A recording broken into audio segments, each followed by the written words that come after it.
గణపయ్య ఈ రోజు నీ పుట్టినరోజు కదా, నీకేం కావాలి? ముందు ఏం కావాలో కాదు గానే ఏం వద్దో చెప్తాను వినండి. ముందు నా చెవుల దగ్గర నుంచి హై వాల్యూమ్ స్పీకర్లు తీసేయండి. చూడొచ్చేసే మార్గుంది. మీకు నిజంగా పాడాలనిపిస్తే ఒక భక్తి పాట నేర్చుకుని పాడండి, పరవశించిపోతాను. తాగి గుళ్ళో దర్శనానికి వెళ్తారా? అమ్మమ్మ, మరి నా మండపం కూడా గుడితో సమానమే కదా, మరెందుకు తాగొస్తున్నారు? తాగి నా ముందు ఆ డబుల్ మీనింగ్ పాటలకి గంతులేయడం వల్ల నన్ను తక్కువ చేసిన వాళ్ళు అవుతారు, కానీ నా భక్తులు అనిపించుకోలేరు.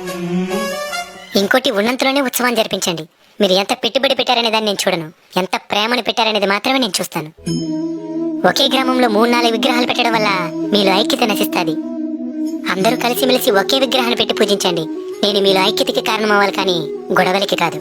స్వామి మేమైతే తాగి రావడం, డబుల్ మీనింగ్ పాటలకి డాన్స్ వేయడం ఇవేవి చేయలేదు స్వామి.